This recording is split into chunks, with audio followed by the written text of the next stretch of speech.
वाली के पास एक हार था, एक हीरा था। उससे उसका जो अपोनेंट है उसका आधा शक्ति छीन सकता था वो। तो जब भी जाता वो हार पहन के जाता था, तो अपोनेंट का आधा शक्ति उसके पास आ जाता था। एक बार एक्चुअली एक इसके पहले एक कहानी होती है। जब हनुमान जी सुग्रीव से मिलते हैं, तब वाली को समझ में आता है कि सुग्रीव तो ज़्यादा शक्तिशाली नहीं है, सुग्रीव को मैं आसानी से मार लूंगा, पर क्योंकि अभी सुग्रीव के पास हनुमान जी है इसलिए मैं सुग्रीव को मार नहीं सकता। तो एक दिन वो प्लान करते हैं हनुमान जी को मारने के लिए। तो उसके अलग अलग स्पाइस रहते हैं। तो वो देखते हैं कि एक पर्टिकुलर टाइम है दिन का, जब हनुमान जी सुग्रीव का सेवा छोड़ के यही हम्पी के एक पहाड़ पे बैठ के, जहाँ पे शांत है, lot of mountains like that, बैठ के बिना डिस्टर्बेंस का वो हरिनाम का जप करते थे हनुमान। Full absorption. उनका एक जगह फिक्स था, टाइम फिक्स था, जहाँ पे पूरे ध्यान से भगवान पे ध्यान करते थे। तो ये हनुमान जी की खासियत है कि हनुमान जी सेवा भी बहुत ज़्यादा करते हैं, पर जब उनको साधना का समय है बहुत ध्यान से साधना करते हैं। सो डिवोटी, और जैसे मैं बोल रहा था हनुमान जी का संबंध भी बहुत अच्छा है। तो ये तीन बहुत महत्वपूर्ण पहलू हैं भक्तों की जिंदगी में, सेवा, संबंध और साधना। तीनों अच्छा होना चाहिए। जैसे एक रिपोर्ट कार्ड होता है ना, तो रिपोर्ट कार्ड, तो ये तीनों if it is good that means nice devotee.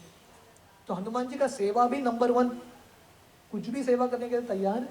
साधना भी नंबर 1, जब साधना के लिए बैठते थे पूरा मग्न होके पूरे दुनिया को भूल जाते थे। और उनका संबंध भी भक्तों के साथ बहुत सुंदर था।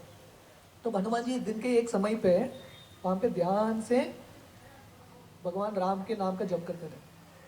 तो वाली के गुप्तचर जो स्पाइस है उन्होंने वाली को बताया ये सही समय है हनुमान जी पे आक्रमण करके उनको मारने का। तो वाली चुपचाप पीछे से जाता है। हनुमान जी बैठ के उधर ध्यान लगा रहे हैं, पर हनुमान जी को समझ में आता है क्योंकि हनुमान जी भी वॉरियर है, अलर्ट है। तो वॉरियर का एक बहुत इंपॉर्टेंट प्रिंसिपल है बीइंग अलर्ट। अलर्टनेस बहुत इंपॉर्टेंट है। अलर्ट नहीं रहेंगे तो मार खाएंगे।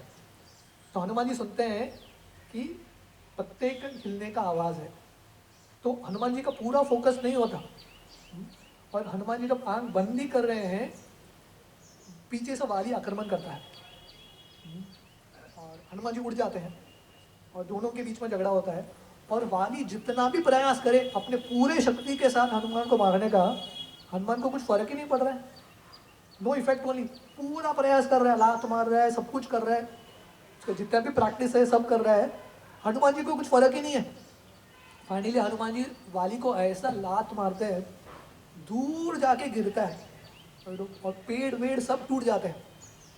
तब वाली को समझ में आता है इनसे नॉर्मल रूप से मैं झगड़ा नहीं कर सकता। तो अपना वो मणि निकालता है और हनुमान जी के सामने वो मणि दिखाता है। तो वो मणि था, अपोनेंट का आधा शक्ति वाली के पास आता था और वो कमज़ोर होता था। तो दिखा रहा है हनुमान जी का शक्ति आ रहा है उसको, पर हनुमान जी को कुछ फर्क ही नहीं पड़ रहा है। हनुमान जी हंस रहे और इसको शक्ति आ रहा है। उसके बाद वाली हैंडल नहीं कर पाता है हनुमान जी की शक्ति को। हनुमान जी का क्या शक्ति है, उसका आधा शक्ति छोड़ो, थोड़ा भी शक्ति वाली हैंडल नहीं कर पाता। उसका शरीर टूटने लगता है, सर फटने लगता है। तब वाली उधर से भाग जाता है। उसको समझ में आता है कि हनुमान जी के साथ कुछ कर नहीं सकता मैं। तब ये जो एपिसोड में सुग्रीव के साथ झगड़ा करने के लिए जब आते हैं, तब वाली क्योंकि उसके पास वो मणि था, वो मणि पहन के आ रहा है बाहर सुग्रीव के साथ झगड़ा करने के लिए, और तारा रोक नहीं पा रही है। तो फिर से सुग्रीव और वाली के बीच में झगड़ा होता है, जोरों से झगड़ा होता है। पत्थर लेके एक दूसरे को मारते हैं, पेड़ लेके एक दूसरे को मारते हैं। और फाइनली क्योंकि वाली के अंदर वो मणि था, सुग्रीव का शक्ति घट रहा है और वाली का शक्ति बढ़ रहा है। वाली इज बिकमिंग मोर स्ट्रॉन्गर। तो फाइनली वाली सुग्रीव को उठाता है और एक शार्प पत्थर है उस पर फेंकने ही वाला है।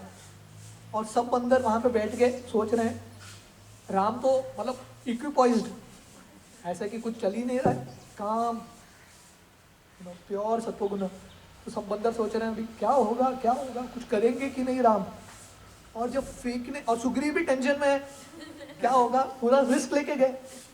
मतलब करिष्ये वचनम तव, भगवान का आज्ञा पालन करना इतना आसान नहीं होता, एंड तक टेस्ट होता है। तो सुग्रीव सोच रहे आएंगे कि नहीं राम, विश्वास तो कर लिया मैंने, पूरा टेस्ट कर दिया, राम का विश्वास कर लिया, अभी क्या होगा पता नहीं, राम भरोसे जो भी होगा। सुग्रीव प्रार्थना कर रहे हैं, उधर वाली फेंकने ही वाला है, सडनली एक आवाज आता है, थंडर की तरह, बिजली की तरह एक आवाज आता है। किसी को समझ में नहीं आता कहाँ से आवाज आया, क्या हुआ, वाली को समझ में नहीं आया, सुग्रीव को समझ में नहीं आया, राम के साथ जितने बंदे रहे उनको समझ में नहीं आया, पर सडनली वाली गिर गया नीचे। और जब वाली को भी समझ में नहीं आया क्या हुआ, गिरा नीचे, बाद में उसको समझ में आया उसके छाती पे एक बाण है। इतना स्पीड से चला वो बाण, किसी को समझ में नहीं आया भगवान ने कब बाण चढ़ाया, कब छोड़ा, नो वन अंडरस्टूड। और एक बाण वाली के छाती पे सीधा प्रवेश कर गया और वाली गिर गया। तो वाली को समझ में आया मेरे छाती को प्रवेश कर रहा है ये बाण, मतलब किसी महान व्यक्ति का होगा। तो वाली गिर के नम्र बन गया, क्योंकि जब वो बाण गिरा, भगवान राम का बाण था, इसलिए उसके अंदर जितने भी दुर्गुण था, अनर्थ थे, ईर्ष्या था, गुस्सा था, सब निकल गया और वाली शांत हो गया, कंप्लीटली पीसफुल। तो इसलिए हमारे ज़िंदगी में जब भगवान राम का एंट्री होता है, भगवान के नाम का एंट्री होता है, भक्ति आती है, ऑटोमेटिकली पीस आता है। We stop fighting. अब तक वाली इतना संघर्ष कर रहा था अपने ज़िंदगी से, अपने अहंकार से, वो जब बाण घुसा, कंप्लीटली पीसफुल, गिर गया उधर। और थोड़े समय बाद वाली ने वो बाण खींच के निकाला, क्योंकि उस जमाने के जो क्षत्रिय हैं, बाण के ऊपर उनका नाम लिखते थे, वो सिग्नेचर होता है ना, किसका है। तो वाली को लगा कि मेरे छाती पे बाण चढ़ा है, कौन रहेगा ये व्यक्ति। तो बहुत दर्द के साथ उसने वो बाण निकाला और उसमें नाम लिखा था राम। तब वाली को समझ में आया ये राम है, राम ने किया है।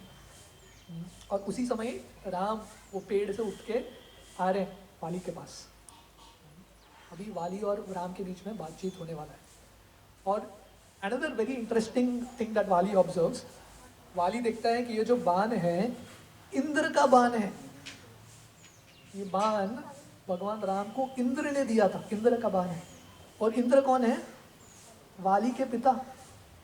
तो वाली सोच रहे मेरे पिता ने भी मेरे से धोखा कर दिया, मुझे मरना भी है तो इंद्र के बाण से, मतलब मेरे पिता भी मेरे पे प्रसन्न नहीं है। तो ये पूरा सर्कल होता है। और एक्चुअली ये वरदान है कि जो भी वो बाण से मरेगा, इंद्र के बाण से, उसको वापस स्वर्ग की प्राप्ति होगी। तो क्योंकि वाली आया था इंद्र से, तो वापस इंद्र उसको लेके जाते हैं, वो सर्कल कंप्लीट होता है। और राम ने ऐसा इंद्र का बाण चुना नहीं था, राम ने ऐसा एक बाण निकाल दिया। और राम ने ऐसा ब्रह्मास्त्र ऐसा कुछ निकाला नहीं, सबसे जो इजीएस्ट बाण है जो हाथ में मिला उन्होंने निकाल दिया।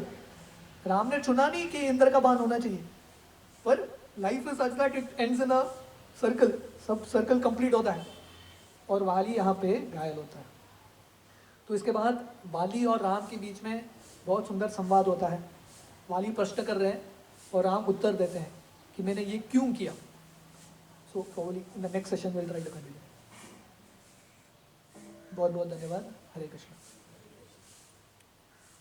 तो अभी प्लान है कि हम ब्रेकफास्ट लेंगे, ब्रेकफास्ट के बाद हम सब मल्यवंत पर्वत जाएंगे।